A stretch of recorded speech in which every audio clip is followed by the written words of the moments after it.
एक बार फिर से ब्रेक के बाद सी न्यूज भारत पर आपका स्वागत है। वक्त हो चुका है न्यूज बुलेटिन का। इस बुलेटिन में बात होगी अमेठी की, जहां कांग्रेस के पूर्व एमएलसी और नेता दीपक सिंह ने स्मृति ईरानी पर लगाए गंभीर आरोप। आगे बात होगी बुलंदशहर की, जहां भाजपा प्रत्याशी डॉक्टर भोला सिंह के नामांकन पर पहुंचे मंत्री जेपीएस राठौर। साथ ही आगे चर्चा होगी फर्रुखाबाद की, जहां पोलिंग सेंटर और पोलिंग बूथों का जिलाधिकारी ने किया निरीक्षण। और भी तमाम खबरों पर आइए करते हैं विस्तार से चर्चा। खबर अमेठी से है, जहां कांग्रेस के पूर्व एमएलसी और नेता दीपक सिंह ने स्मृति ईरानी पर गंभीर आरोप लगाए हैं। उन्होंने स्मृति ईरानी को झूठा बताया है। कांग्रेसी नेता दीपक सिंह ने कहा कि अभी तक अमेठी के सांसद झूठ नहीं बोलते थे, आप भी ऐसा ना करें। आप जो आंकड़ा अमेठी के राशन धारकों का बताती हैं, वह अमेठी के वोटर की संख्या है। सोशल मीडिया पर अपना बयान वायरल कर उन्होंने स्मृति ईरानी पर बड़ा आरोप लगाया है। आपको बता दें कि सोशल मीडिया पर स्मृति ईरानी के ट्विटर पोस्ट का स्क्रीनशॉट भी वायरल किया है। स्मृति ईरानी जी, आपके पहले अमेठी का कोई सांसद झूठ नहीं बोलता था, तो उम्मीद करूंगा क्योंकि आप 5 वर्ष से सांसद हैं, आप भी झूठ ना बोलें, दुष्प्रचार ना करें। जो सस्ते गल्ले की दुकानों पर राशन मिलता है, उसको लेकर मेरे मन में काफी दिन से इच्छा थी जनता के सामने बात रखूं। आपने मौका दे दिया झूठ बोलकर। आपने जितने अमेठी के टोटल वोटर हैं उनको अमेठी का परिवार और उन्हें राशन पाने का पात्र बता दिया, जबकि अमेठी में 3,45,809 परिवारों को ही राशन मिलता है। और ये राशन पहली बार नहीं मिल रहा है। राशन जब कांग्रेस पार्टी की सरकार थी तब भी नहीं मिलता था। तब 32 रुपए किलो वाला चावल 2 रुपए मिलता था, 20 रुपए किलो वाला गेहूं 2 रुपए मिलता था। कांग्रेस पार्टी की सरकार में चावल पर 30 रुपए और गेहूं पर 20 रुपए की सब्सिडी छूट मिलती थी। आपकी सरकार ने क्या किया? आपकी सरकार ने, भाजपा की सरकार ने सिर्फ और सिर्फ 2 रुपए घटाए, उन्हें मुफ्त का बताकर ढिंढोरा पीटा, झूठा विज्ञापन लगाए।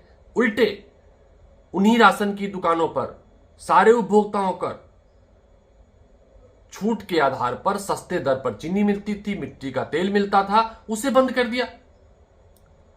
अमेठी की जनता समझदार है, जानकार है, पढ़ती लिखती है। वो देख लिया उसने। अमेठी पर जो खाद्य और रसद विभाग की वेबसाइट है, उस पर स्पष्ट तौर पर दर्ज है कितने लोगों को राशन मिलता है, कितने लोगों को अंत्योदय का मिलता है, सारे लोगों पर रजिस्टर्ड है।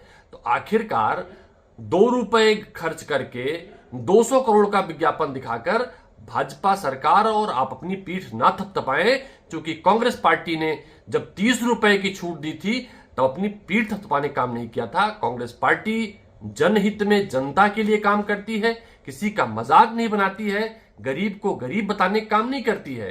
तो मुझे लगता है आप उस अमेठी की परंपरा को समझें, जनता के सामने झूठ ना परोसें। अमेठी से सी न्यूज संवाददाता रत्नेश की रिपोर्ट।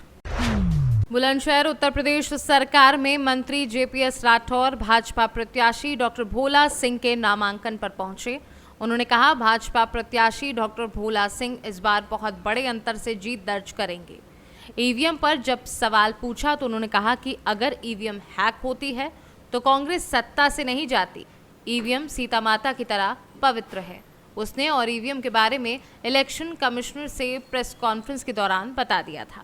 जी, बुलंदशहर लोकसभा डॉक्टर भोला सिंह का नामांकन हुआ है प्रत्याशी का, क्या कहना चाहिए? भोला सिंह इस बार ऐतिहासिक मतों के साथ जीतेंगे और इस बुलंदशहर लोकसभा पर हैट्रिक बनाने का काम करेंगे। पिछली बार जितने वोट से जीते थे उससे दुगने वोट के मार्जिन से जीतेंगे।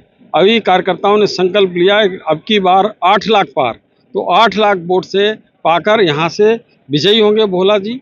और जो बाबू कल्याण सिंह जी की विरासत रही है, यहाँ कर्म क्षेत्र रहा है, उसको चौधरी चरण सिंह को भारत रत्न मिला है। आज सभी किसान और बाबू कल्याण सिंह जी को मानने वाले सभी लोग, और ये जनपद तो फौजियों का जिला है, इस फौजियों के जिलों में फौजियों को जो सम्मान 1 पेंशन 1 रैंक 1 पेंशन देने का काम माननीय प्रधानमंत्री मोदी जी ने किया है।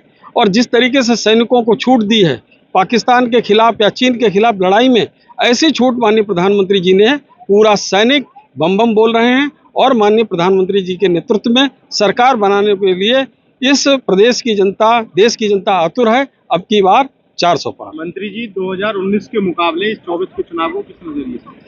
देखिए, 2019 में चुनाव में हमने जन कल्याणकारी योजनाओं को लेकर बहुत काम किया था और उसके बाद 2019 के बाद अगर आप देखें 24 तक हमने जन आकांक्षाओं को पूरा करने का बहुत सा काम किया है, जिसमें ट्रिपल तलाक है, जिसमें सीए है, जिसमें मर्यादा पुरुषोत्तम प्रभु श्री राम का मंदिर है और तमाम ऐसे काम जो सैकड़ों वर्षों से लोगों की अपेक्षा थी कि ये काम होने चाहिए थे, जिसमें शरणार्थियों को हमने सम्मान देने का काम किया। तो ऐसे सभी काम इस 5 साल में पूरे किए गए। इनके कारण जो जन आकांक्षाएं पूरी हुई हैं, अब विकसित राष्ट्र बनाने के लिए हमारी देश की जनता माननीय मोदी जी के हाथों को मजबूत करना चाहती है। बुलंदशहर से सी न्यूज संवाददाता अदनान इबाद की रिपोर्ट। लोकसभा सामान्य निर्वाचन के मद्देनजर जिलाधिकारी डॉक्टर वीके सिंह व पुलिस अधीक्षक विकास कुमार द्वारा लोकसभा क्षेत्र के 192 विधानसभा कायमगंज में 7 पोलिंग सेंटर 32 पोलिंग बूथों का निरीक्षण किया गया। उच्च प्राथमिक विद्यालय शमशाबाद में रैंप खराब पाई गई। जिलाधिकारी द्वारा रैंप सही कराने व रैंप पर रेलिंग लगवाने के निर्देश प्रधानाध्यापक को दिए गए। जिलाधिकारी द्वारा कक्षा 7 के बच्चों से गणित के सवाल हल कराए गए, जिन्हें बच्चे हल नहीं कर सके। शिक्षा का स्तर अत्यंत खराब पाया गया। जिलाधिकारी द्वारा बच्चों को उनकी मातृभाषा में समझाने के निर्देश दिए गए। जिलाधिकारी द्वारा निर्देशित किया गया कि बीएसए खुद निरीक्षण करें व पर्यवेक्षण कर संबंधित के विरुद्ध नियमानुसार कार्यवाही करें। मतदान केंद्र प्राथमिक विद्यालय शमशाबाद में बूथों में रोशनी कम पाई गई। जिलाधिकारी द्वारा पर्याप्त रोशनी बढ़ाने के निर्देश दिए गए। शौचालय सही पाए गए।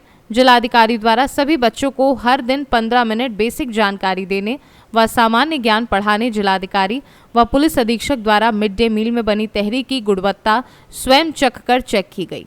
गुणवत्ता सही पाई गई। एसबी इंटर कॉलेज मतदान केंद्र पर मतदान कक्षों में 2-2 पंखे लगाने, रैंप सही कराने, रैंप पर रेलिंग लगाने, सभी के लिए पेयजल व छाया की व्यवस्था करने के निर्देश दिए। इस अवसर पर उप जिलाधिकारी कायमगंज व संबंधित अधिकारी मौजूद रहे। फर्रुखाबाद से सी न्यूज संवाददाता आदेश शर्मा की रिपोर्ट। झारखंड में 2 दिवसीय मां मथुरासिनी पूजा महोत्सव की शुरुआत हो गई है। मौके पर मंगलवार को खरगढ़िया में भव्य कलश यात्रा निकाली गई। कलश यात्रा में गगनभेदी जयकारे से पूरा गांव गुंजायमान हो उठा। लोग श्रद्धा से झूम उठे। शोभा यात्रा माहुरी टोला से शुरू होते हुए संपूर्ण नगर भ्रमण करते हुए वापस माहुरी टोला पूजा स्थल पर पहुंची। उसके बाद मां मथुरासिनी की पूजा अर्चना शुरू की गई। पूजा के पश्चात सांझ काल में कई सांस्कृतिक कार्यक्रम तथा क्विज प्रतियोगिता कार्यक्रम का भी आयोजन हुआ। उसके बाद भंडारे की व्यवस्था भी की गई। पूजा के दूसरे दिन सुबह हवन पूजन एवं 9 कन्या जौनार के साथ कार्यक्रम को रखा गया तथा शाम में मां की विदाई नगर भ्रमण के साथ की गई। झारखंड से सी न्यूज संवाददाता सचिन सिंह की रिपोर्ट। कैमूर जिले के रामपुर प्रखंड अंतर्गत स्वीप कार्यक्रम के निर्देश पर प्रखंड विकास पदाधिकारी रामपुर दृष्टि पाठक के कुशल नेतृत्व में प्रखंड क्षेत्र के नौहटा गांव में आगामी लोकसभा चुनाव को देखते हुए दीवार लेखन का कार्य किया गया। कार्यक्रम में प्रखंड समन्वयक रवि प्रकाश, स्वच्छता पर्यवेक्षक जितेंद्र तिवारी, चंदेश्वर पासवान, विकास मंत्री संजय कुमार एवं जीविका कर्मी शामिल रहे। दीवार लेखन में भिन्न भिन्न स्लोगन लिखे गए। कैमूर से सी न्यूज संवाददाता राम प्रवेश तिवारी की रिपोर्ट। आज मथुरा थाना कोतवाली में एक युवक ने पेट्रोल पीकर आत्मदाह करने की कोशिश की, जिसे तत्काल इंस्पेक्टर रवि त्यागी एवं पुलिसकर्मियों ने उसे पकड़कर जिला अस्पताल मथुरा में भर्ती कराकर उपचार कराया।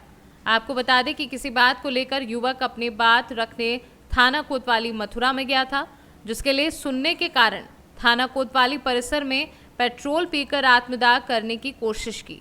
इस संबंध में क्षेत्राधिकार नगर मथुरा प्रवीण मलिक ने क्या कहा, आप भी सुनिए। जो आज थाना कोतवाली में एक युवक ने पेट्रोल पी लिया था, उसके संबंध में जो कुंदन गौतम है, उनकी पत्नी की तरफ से एक मुकदमा कोतवाली में लिखा हुआ है। उस मुकदमे में अपने हिसाब से कार्रवाई चाहते हैं वो, इसी को लेकर उन्होंने जो आप बता रहे हैं उसका प्रयास किया था। पुलिस ने उसमें तत्काल उसको रोका, उनका जिला अस्पताल में ट्रीटमेंट कराया और इसमें पूरी गहराई से एक जांच की जा रही है कि क्या जो वो कार्रवाई चाहते हैं उसमें कोई कमी तो नहीं थी या उनकी कोई गलती है, और आगे उस जांच के हिसाब से इसमें वैधानिक कार्रवाई की जाएगी। मथुरा से सी न्यूज संवाददाता जीवनदीप कल्याण की रिपोर्ट। फिलहाल के लिए इस न्यूज बुलेटिन में बस इतना ही। यहाँ पर लेंगे एक छोटा सा ब्रेक के उस पार फिर से हाजिर होंगे कुछ और खबरों के साथ। तब तक के लिए आप बने रहें सी न्यूज भारत के साथ। हर खबर आपके साथ, आपके हाथ।